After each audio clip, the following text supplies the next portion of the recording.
It's thought that Einstein's view is energy in any particle of matter is equal to its mass or weight multiplied by the square of the velocity of light.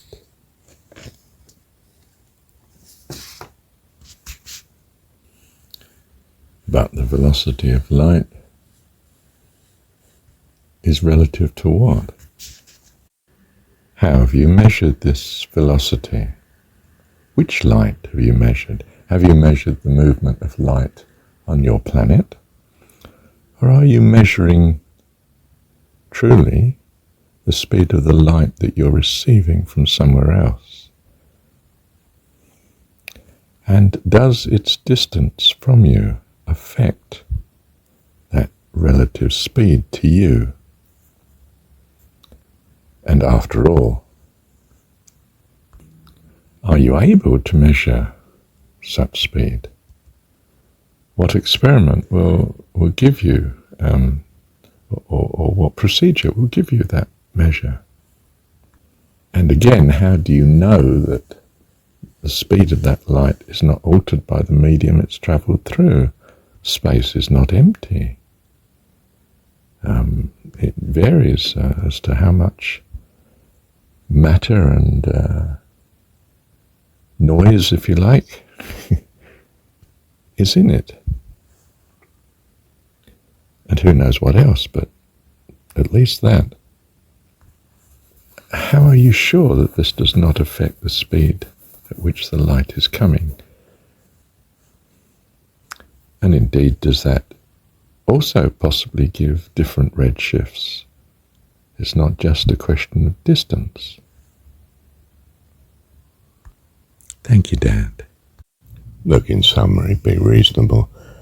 The velocity of light, whatever that is, well, I've no idea what that would be, because I seem to be standing still and the light's going past me. I measure its speed. Or I measure the speed of light coming towards me. Or I measure the speed of light in some experiment in my laboratory. But this light that I'm dealing with here, relative to some other body, some distant galaxy that's shifting through the universe, this light in my laboratory, or in my tiny locality of the nearest star,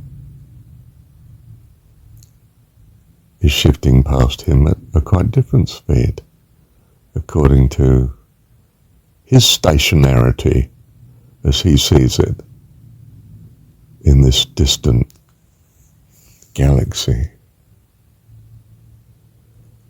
Everything is, to me, I'm standing still. To him, I'm moving at great speed. What's my velocity? What's my velocity in space? That's a meaningless question. You've got a concept here that's vacuous. Speed. Speed relative to what? Relative to the thing you're making it relative to. Well, okay. There's nothing terribly objective about that, is there?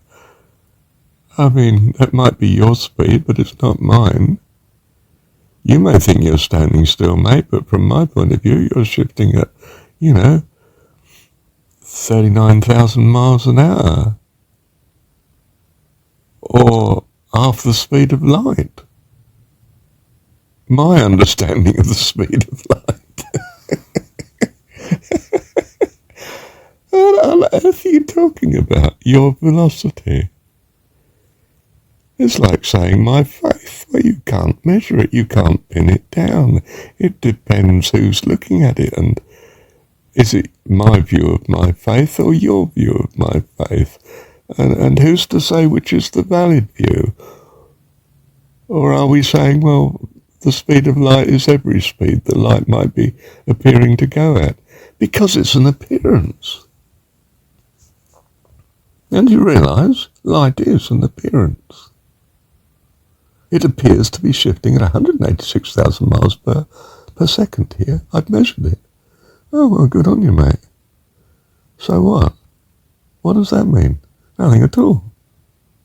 It's a tale told by an idiot. Full of sound and fury. I've found the answer to the universe. Really? Yeah, you've found that it's all a dream, mate. There's no consistency in it at all.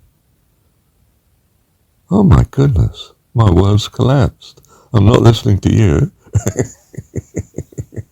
That's what you're saying to me, and of course that's what I'm saying to you. At least we're agreed on something. Thank you, Heavenly Father. Well, I don't wish to mock Einstein, but I mean anyone could have told him that if you've got light moving in one direction and you've got light going in the other direction, then relative to each other they're moving faster than the speed of light. And you've already pointed out that speed is relative. Everything's relative. So, I mean, your theory was damned before you started. I'm sorry to be so arrogant. That's a spiritual failing, but it's very hard to measure, thank God.